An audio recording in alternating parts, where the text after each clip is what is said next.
Suami tentaraku yang dingin. Terima kasih yang sudah setia menonton channel kami. Semoga diberikan kesehatan serta kelancaran rezekinya. Bab 32. Cakar, khawatir. Halwa merabah lebih dalam lagi tangannya ke dalam tas. Sayang, tetap saja HP dan dompet itu tidak ditemukannya. Halwa bingung dan rasanya ingin menangis. Tapi masih ada harapan. Ia mencoba meraba dan membuka resleting sekatan yang lain. Siapa tahu dia menemukan uang recehan 5.000 atau 10.000 untuk ongkos pulang naik angkot ke rumahnya. Naasnya, di saku tas, Halwa tidak menemukan uang sepeser pun. Dan ini di luar kebiasaannya. Biasanya Halwa selalu meletakkan sisa uang belanja di sekatan tas. Kali ini nihil. Uang recehan 500 perak saja tidak ada. Halwa benar-benar seakan ketiban sial. Seandainya saja ada salah satu barang yang bisa kuandalkan, HP misalnya. Aku bisa menghubungi Helmi untuk minta agar pulang ke rumah. Harapnya, sembari berandai. Salon male dan female saja jam 20 sudah sepi, dan sepertinya pengunjung salon sudah teratasi dari sebelum jam 6 sore. Seandainya masih ada orang di sini, pasti dengan mengesampingkan rasa malu, Halwa akan meminjam dulu uang untuk ongkos pulang naik angkot atau ojek. Halwa kini berjalan menuju halte. Untuk menuju halte, ia harus menyeberang jalan. Halwa berhasil menyeberang dan duduk di bangku halte, menunggu angkot menuju rumahnya. Dia memutuskan untuk pulang saja naik angkot dan dibayar di rumah. Halwa sudah ketar-ketir, sebab kalau sudah jam 8 ke atas, angkot menuju rumahnya jarang beroperasi. Paling 1-2 saja, itu pun lama. Halwa sudah terlihat risau. Terlebih daerah yang dia duduki itu merupakan daerah sepi. Kalau sudah menjelang malam, ya Allah, bantu aku, Ibu, Helmi, datang ke sini. Halwa butuh bantuan, sebut Halwa. Sudah sangat takut, terlebih jika melihat motor berseliweran dengan suara knalpot yang merusak daun telinganya. Halwa sudah sangat takut. Bayangannya adalah geng motor. Ya Allah, desahnya lagi, sembari melihat kiri kanan dengan mata berair. Dia sama sekali tidak memikirkan akan pertolongan suaminya. Sama sekali nama Cakar tidak terucap dari bibirnya untuk disebut. Halwa melihat ke seberang. Ada beberapa mobil menuju rumah sang ibu. Masih banyak berseliweran. Halwa bermaksud menyeberang saja, mencegat angkot ke rumah ibunya. Lalu membayar ongkosnya di sana dan pulang ke rumah suaminya. Minta diantar Helmi saja, sang adik.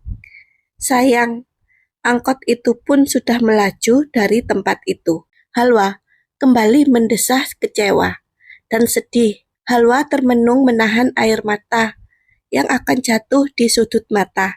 Tiba-tiba, sebuah mobil berwarna merah metalik berhenti di pinggir halte.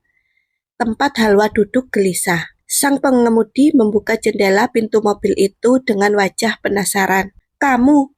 serunya. Lalu, segera membuka pintu mobil dan turun dari mobil. Setelah ia mengenali siapa di halte itu, pemuda itu menghampiri Halwa yang duduk gelisah. Juga takut ketika melihat sebuah mobil berhenti di sampingnya. "Kamu, Dek? Kamu istrinya Sertu Cakar, bukan?" tanya pemuda bertubuh kekar tinggi, berkepala cepak dengan wajah tampan meyakinkan, menatap Halwa. Halwa mendongak terkejut, tapi setelahnya dia kaget campur bahagia.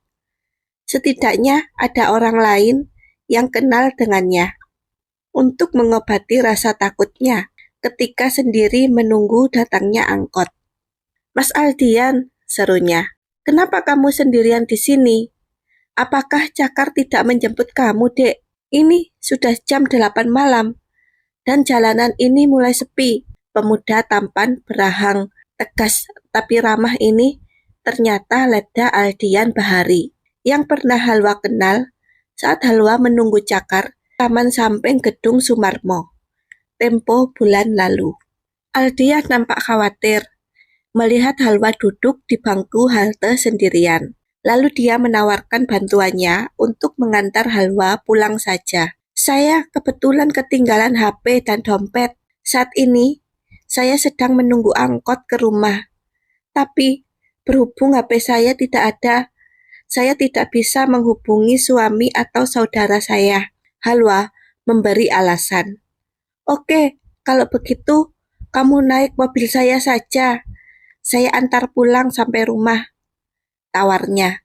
Berbaik hati membuat Halwa sedikit tenang. Tapi Halwa menolak kebaikan Danton satu itu. Dia tidak bisa menerima bantuan lelaki manapun, meskipun dalam keadaan terjepit seperti ini. Tidak, Mas. Saya akan menunggu angkot saja.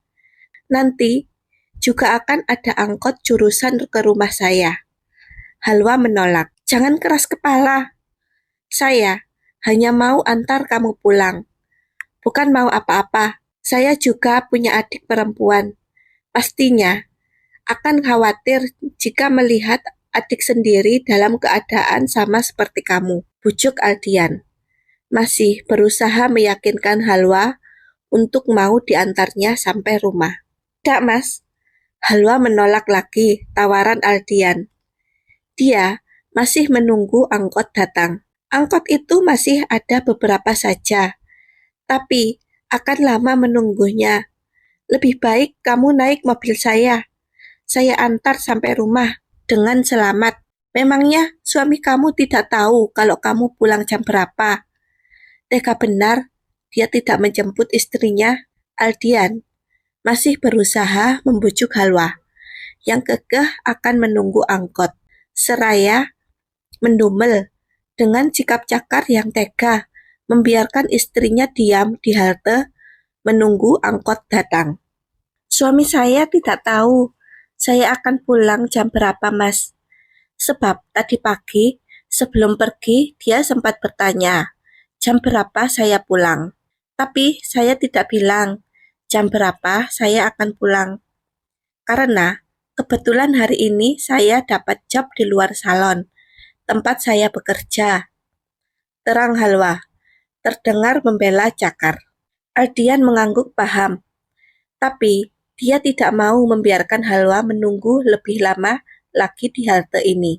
Setengah jam lagi, jika angkot itu belum muncul, terpaksa saya harus paksa kamu untuk naik mobil dan saya mengantar kamu sampai rumah. Ultimatumnya, tidak bisa dibantah lagi.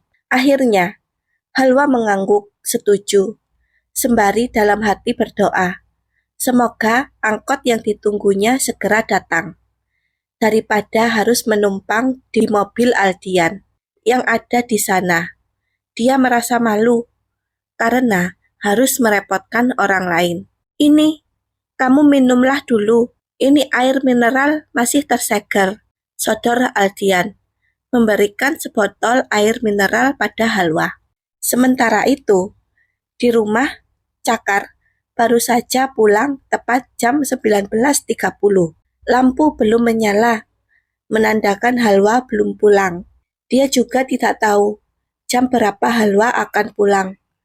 Sebab Halwa tidak menyebutkan akan pulang jam berapa tadi pagi.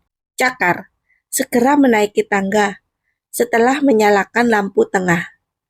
Dia segera memburu kamar yang lampunya masih gelap juga. Lampu dinyalakan dan teranglah kamar itu. Cakar duduk di sofa, membuka baju PDH-nya, lalu menggantung seragamnya di kastop. Sejenak ia menyandarkan tubuh lelahnya di atas sofa dengan malas.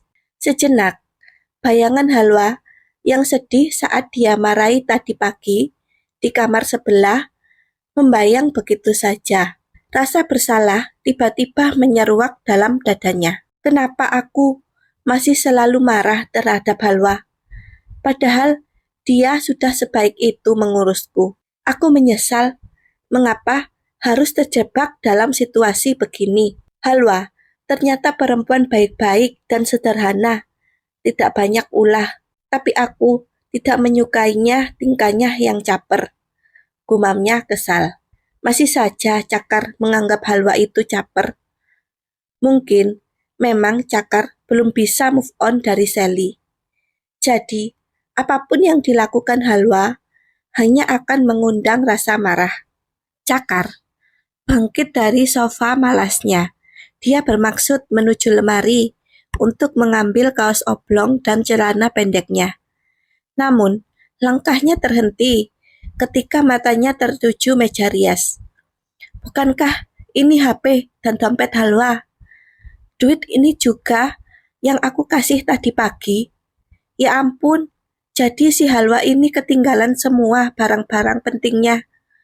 Dasar pelupa, umpatnya, disertai perasaan kaget plus kesal. Karena begitu teledornya Halwa, melupakan barang yang sangat penting baginya. Sejenak Cakar membuka dompet Halwa. Ia penasaran juga dengan isinya. Di sela pertama, tepatnya di penyekat bening, ia melihat fotonya, juga foto pengantinnya diselipkan di sana. Cakar mengeluarkan kedua foto itu, lalu foto dirinya yang sedang menggunakan pakaian PDH di baliknya. Ternyata ada tulisan di sana, suamiku, disertai emot cinta dan cium. Sejenak, Cakar menghela nafas. Dia bisa menilai Halwa memang mencintainya. Cakar mengembalikan lagi kedua foto itu ke tempat semula dan meletakkan dompet itu di atas meja rias. Ya ampun, jam berapa sebetulnya si Halwa pulang? Mana aku tidak tahu di mana dia mendapat job di luar. Aku hampiri saja ke salon male dan female. Putusnya, sembari keluar kamar dengan tergesa. Rasa khawatir tiba-tiba muncul dalam dada, dan Cakar harus menjemputnya. Bersambung.